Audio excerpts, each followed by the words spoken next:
Welcome to the She's Bold podcast. I'm Beth Whitman.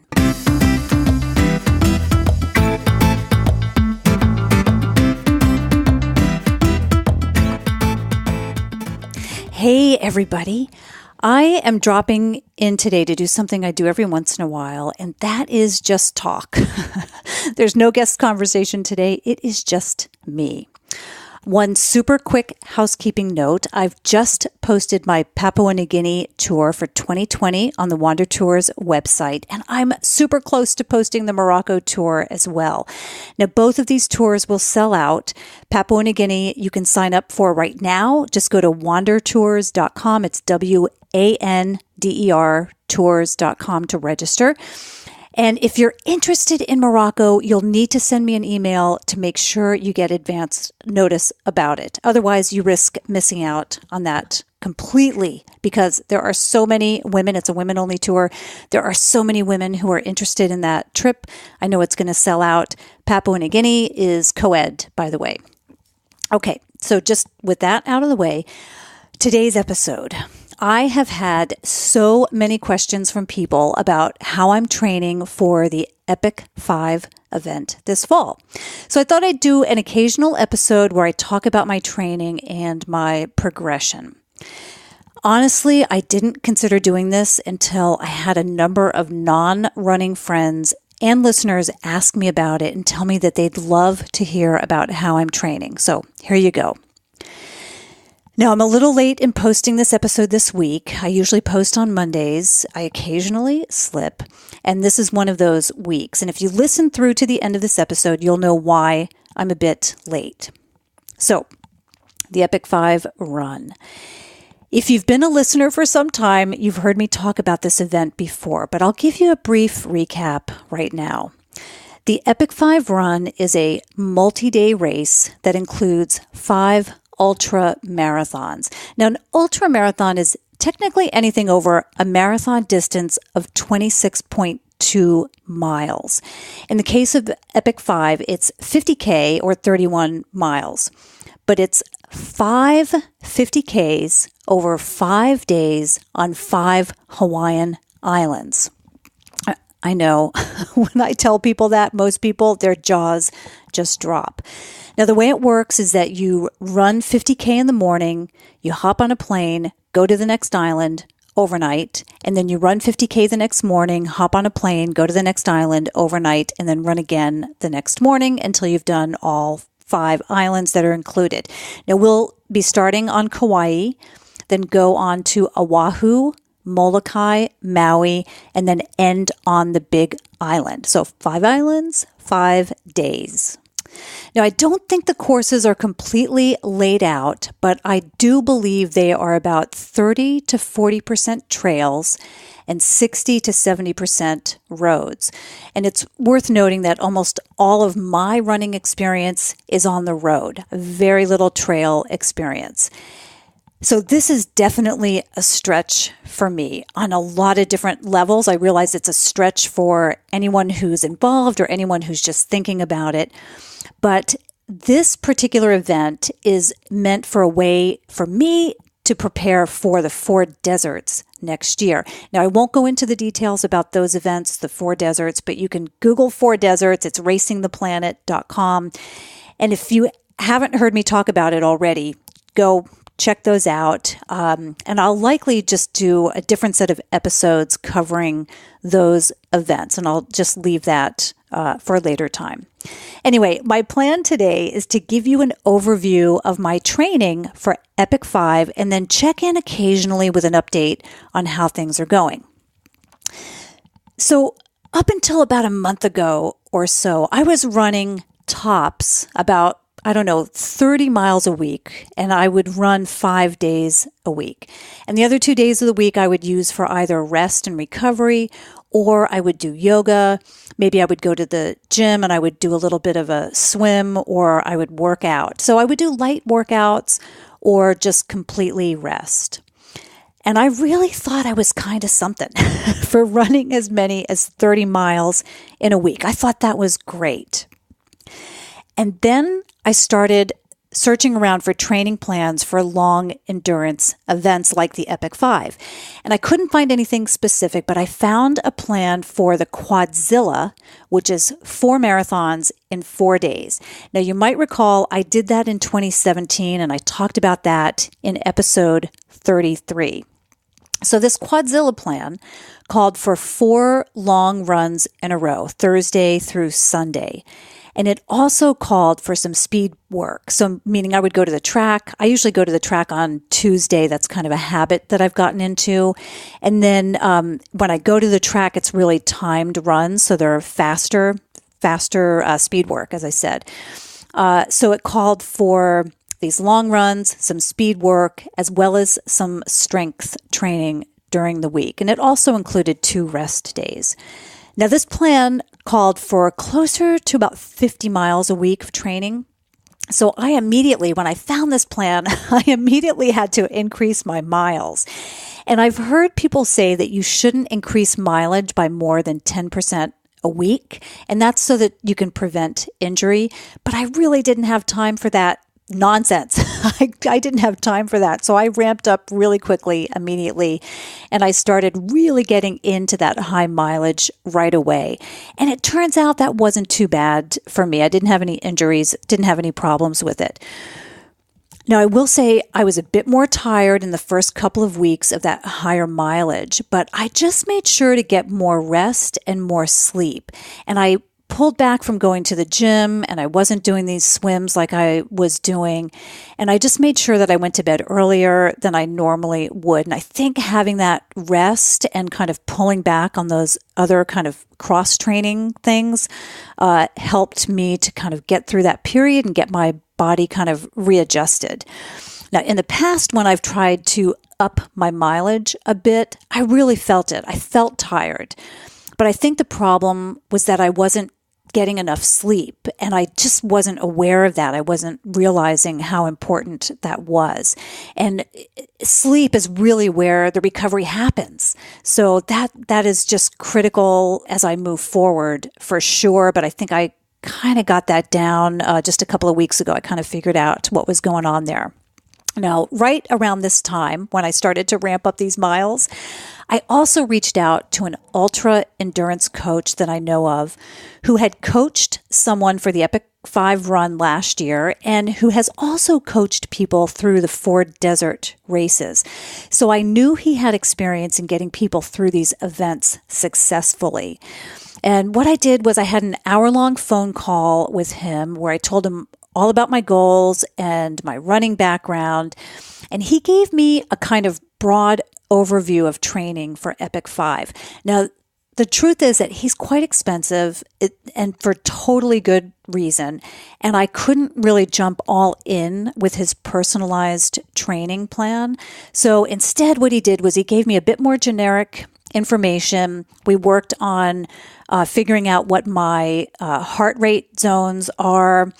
And he's given me kind of a more generic plan that I really think is going to get me to where I need to be. Now I have a plan that fits Epic5.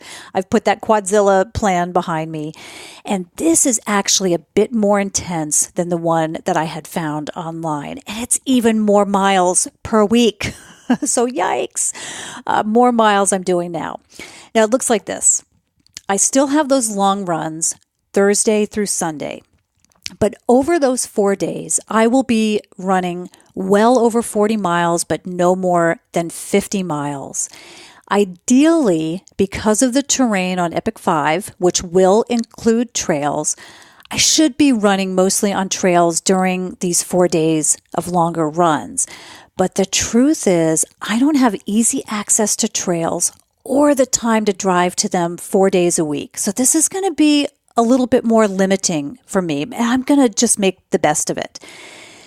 This whole trail running thing is pretty new for me, so I'm going to assume the same for many of you, and I'm just going to give you a little bit of background on it. So what is the difference between road and trail running?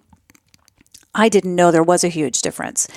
I had some kind of preconceived notion about it, but really didn't know the technical parts of it.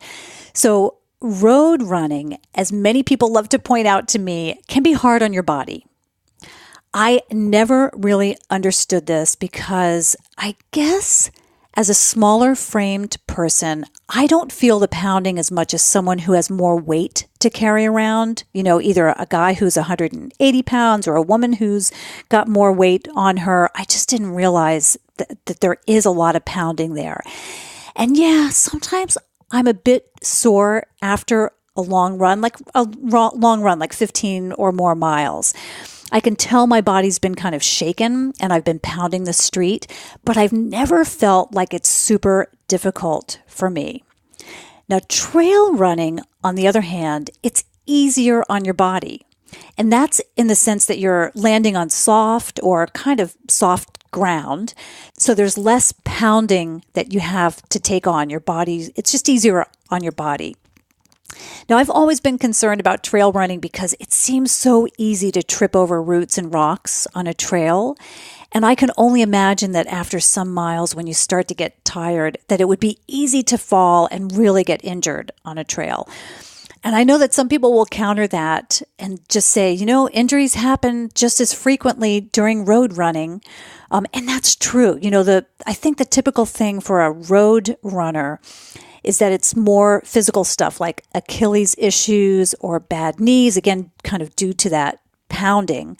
So maybe it's just all a wash. There's risk in both. I think that's the bottom line. And I really can't say which is better or worse, but they are definitely different. So what else is different? When you're running, particularly anything more than 60 or 90 minutes long, you need to fuel. You can't just walk out of the house and go out for a 2-hour run and not have any food or any kind of fuel with you. Some people do it. I don't know how they do it, and I don't think they're optimizing their run when they do. Now, because you're running faster on the road, you need something that's easy to digest, and that's something that's going to get into your system quickly. Now, I use GU gels, GU, and these are about 100 calories. These little packets are about 100 calories of sugar, carbs, and then sometimes they have caffeine in them. And these release quickly into my system and they keep me going. I take them about every 30 to 40 minutes. And I'm trying to stretch that out a little bit so that my body isn't relying so much on that sugar from an outside source. But really, realistically, it's like 30 to 40 minutes. Now, when you're trail running, you're going at least a couple of minutes slower per mile, and your system isn't working as hard. So you can eat food that's a bit more solid and slower to digest. And it's always been fun for me to run a race where there's also an ultra marathon going on. Sometimes they'll run in tandem. So there'll be a marathon, there'll be a half marathon, a marathon, and then an ultra marathon. And when there's an ultra marathon at these aid stations, they have food like pretzels and potato chips, and they've got Skittles and M&Ms and gummy bears and all these great things that I never eat normally. So it's always a treat. And that food is there because folks who are running 31 or more miles over 5 hours or more, they need more sustenance. So the food needs to be a bit more solid, even if it really is just kind of junk food. Still, again, it's a nice treat. Okay. Other differences. Shoes, definitely shoes. There's a big difference in what you're going to run in when you're on the road and when you're on the trail. Mainly, you need a sole that's going to be a bit more rugged for trails, and I guess that's kind of obvious. Now, I've been running in Pearl Izumi shoes pretty much since I began running. Mine are basically zero drop shoes, which means there's no lift in the heel. And the sole, the bottom are just pretty much flat from front to back. And I have loved these shoes. But these guys, Pearl Izumi, they got out of the running business to focus on bicycling. And I'm now down to my last pair of Pearl Izumis, which means I've been seeking a new shoe for a while, and I'm a little nervous about it for road running specifically. I'm actually headed to Outdoor Retailer, which is a trade show that's coming up in Denver in a few weeks, actually in about 2 weeks.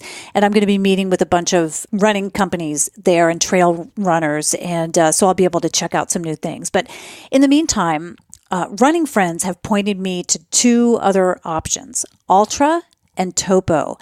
And both of these companies seem to have really great running shoes for trail. So I picked up a pair of Ultra Superiors, and I've been testing these out. And so far, so good. They are zero drop. They have a wideish toe box, which gives my feet a little extra space so I'm not jamming my toes into them as I go down hills. Now, one other thing I should mention about trails and about long runs in general is that it's pretty crucial to have a running vest. Now, you'll likely need water and food, especially if you're going out on a longer run, more than 60 minutes, 90 minutes, a couple of hours, 3 hours. And of course, you need some way to carry this food and water. On a trail, for sure, you don't want to be running with a water bottle in your hand.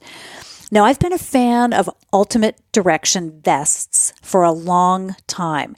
These guys have vests that are designed by ultra runner Jenny Jurek, and they are designed to fit a woman's torso. Now, I have 3 versions of their vest right now, and I've been testing out the 20-liter Fast Pack Her, mainly to get used to some weight on my back. So I put extra water in my water bladder that goes in there. And sometimes I'll put like an ankle weight or just some kind of a weight in the pack, just so that I've got some extra weight on there. That's actually in preparation for the 4 deserts next year, which, as I said, that's a whole different topic. But just know that that's why I'm doing that.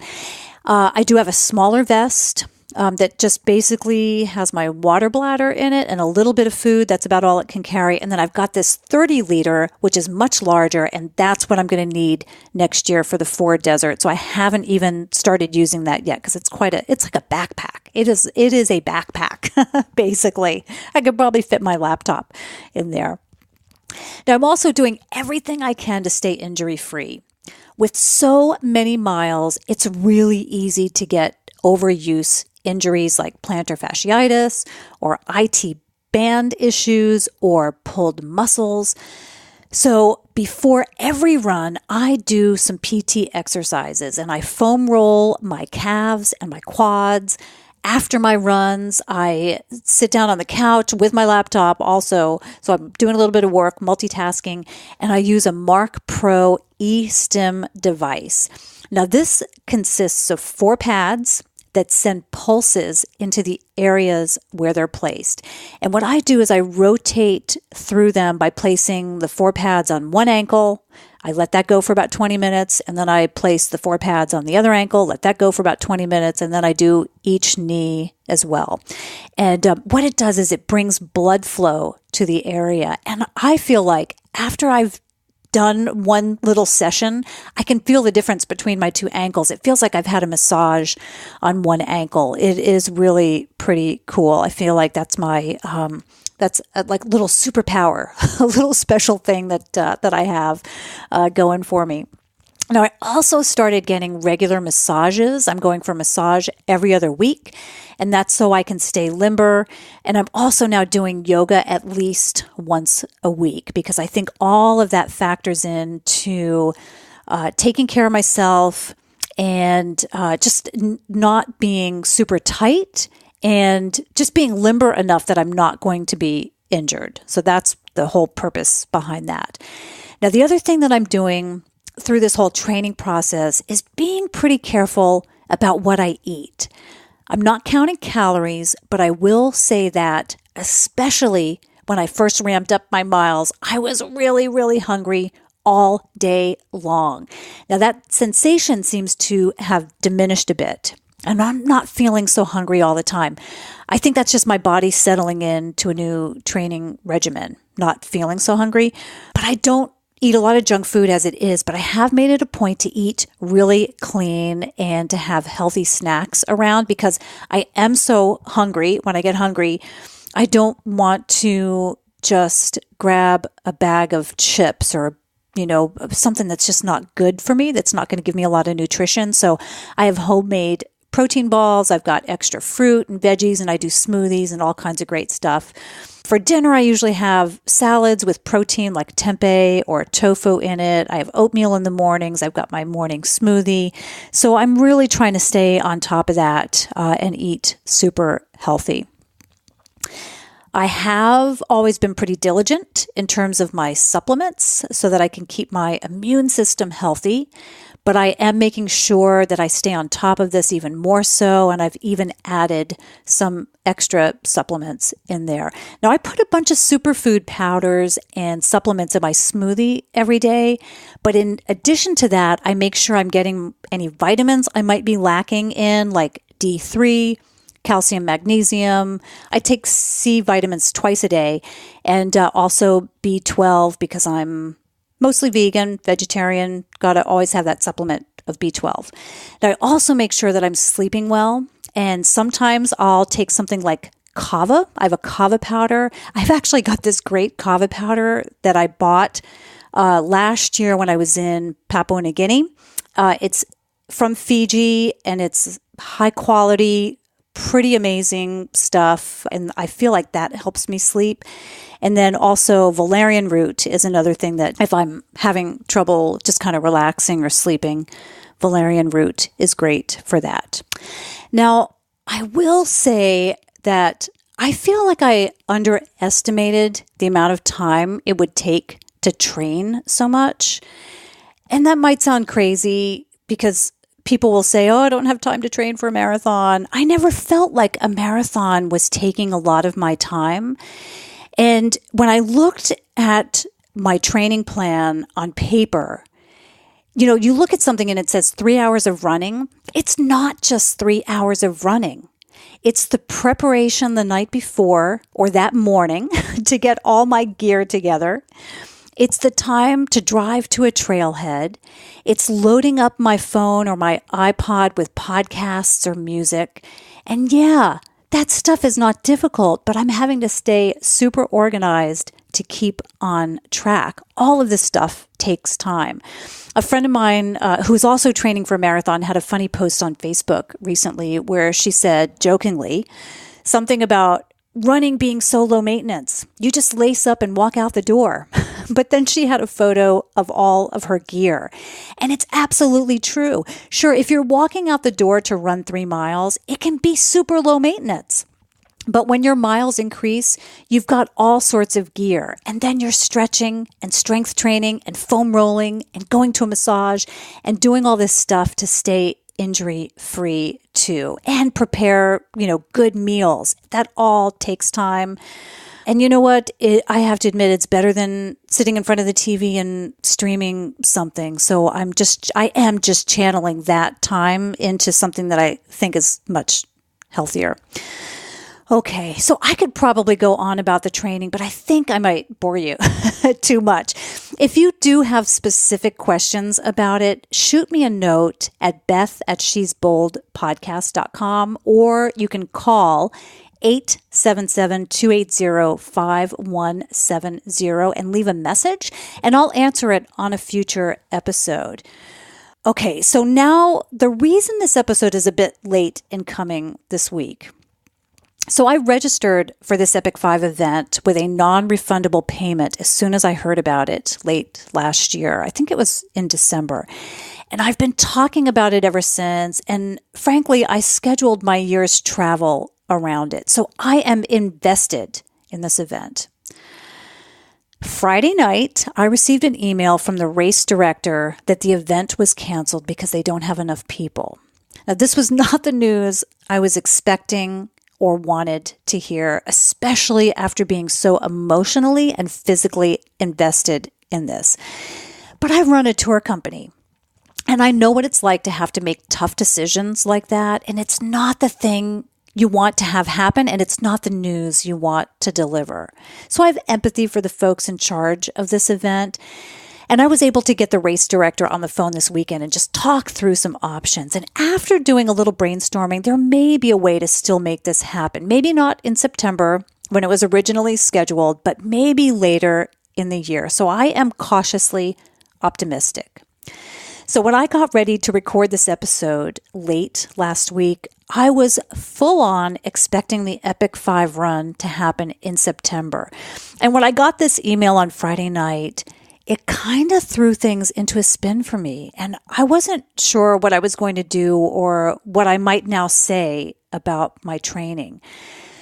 But what I realized is that I have to stick with my training plan, even though I don't know what I'm going to be running in the coming 4 or 6 months. Now, I've reached out to several people I know and asked for suggestions in the event that Epic5 doesn't happen at all. And I do still have hope that it might take place maybe just in November or December.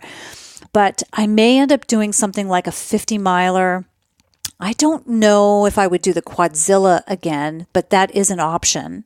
And I know they have, do they have a Quadzilla Ultra? I'm not sure if they do. I know I could do four marathons in 4 days again over Thanksgiving. That would be an option, but I just really don't know.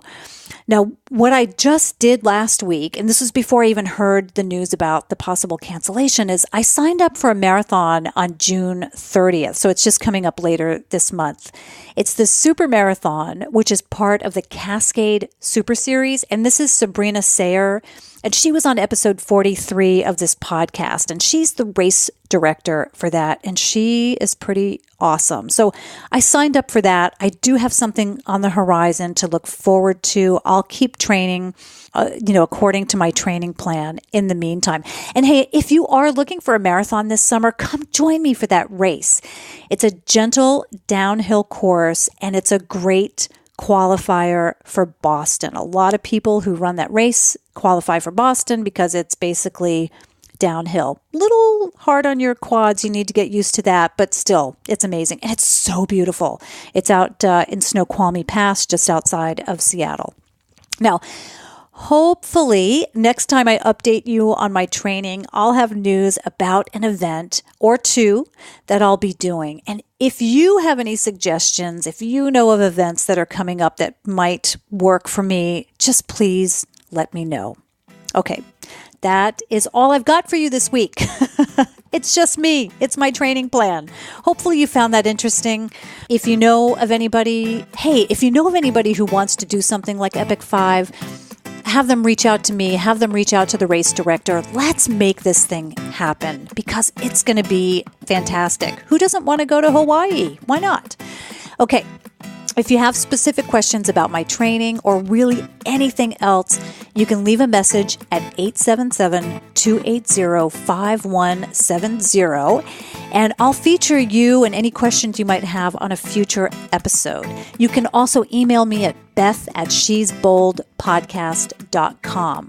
For links to the events that I mentioned and the products that I mentioned in this episode, go to shesboldpodcast.com/episodes, and there you will find the show notes for this and all of my other conversations. You can also find those links and show notes in whatever podcast app it is you're using to listen to this. Don't forget to check out my Patreon page. Supporters get access to bonus content, and it's usually in the form of a question I ask the guest after we finished recording the main conversation. It's a little fun tidbit or detail that I save for Patreon supporters. Now, this week, I'm adding a little extra audio about the Epic5 cancellation and how I process this experience in terms of being emotionally invested in it and then learning about the cancellation and what went on behind the scenes for me.